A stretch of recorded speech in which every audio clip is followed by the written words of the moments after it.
Hey, Jay with Rocky Mountain. Today we're going to give you some tips on installing a FMF pipe. This bike is a Sierra 450 2013, very similar to what you would do on any of the 09 through 13 Sierra 450s. Pretty simple deal. FMF's very nice quality pipe, and we're going to install it in this bike right now.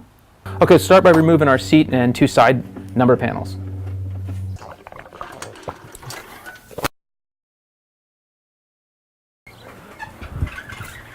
Now we're going to loosen the stock clamps. There's three of them, one at the mid pipe and then one at each of the tail pipes. Remove the mounting bolt and the mufflers will come off. They have a stock gasket that holds them fairly snug and you just work them right out. We're going to do the same thing to the other side.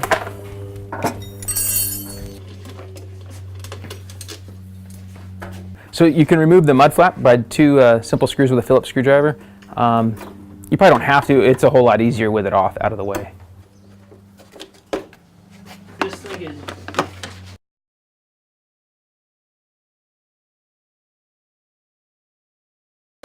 Okay.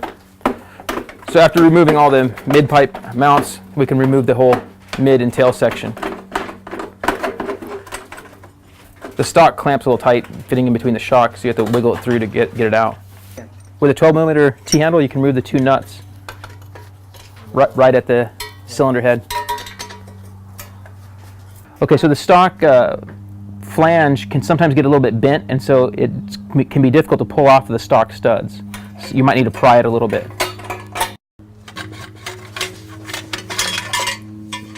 The stock gasket is still there. It's a crush like brass washer. It still looks to be in good shape, so we'll just reuse that gasket.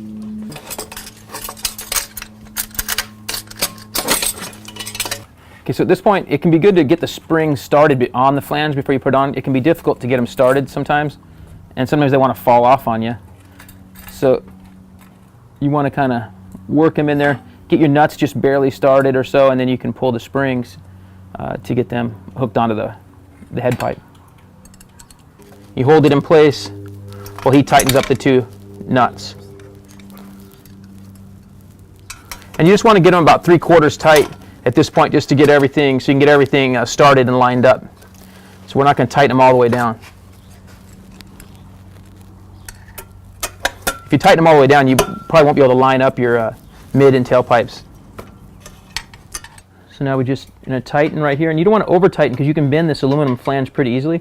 It doesn't need a lot of pressure. Just get it snug, and you make it even on both. You can see that there's an even number of threads sticking out from each side, and you kind of want to make it even on both sides. Go back and forth between the two different sides as you tighten it up.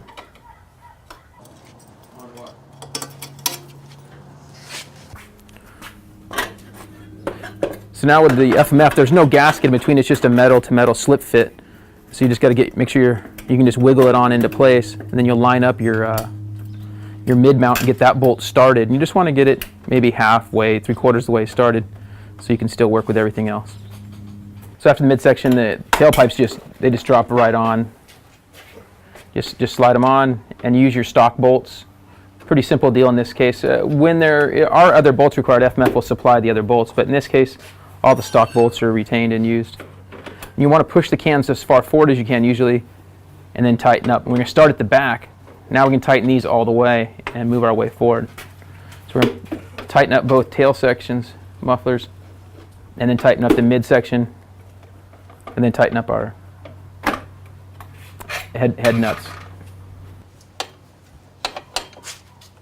Tighten up those nuts, and we just want to get them good and snug. You don't want to over tighten these things because you can misshape this flange pretty easily. It's an aluminum flange. It gets really hot. No, you don't do it in that nut. It ain't coming. It sucks, yeah. That inner collar. You can't.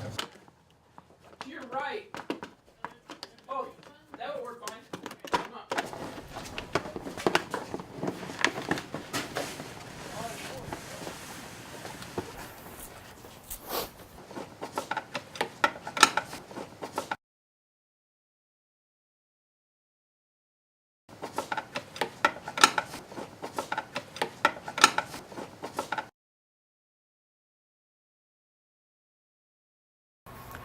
So that's about all there is to install a set of FMF pipes on your Sierra 450. Pretty simple deal. You can pick them up at RockyMountainATVMC.com.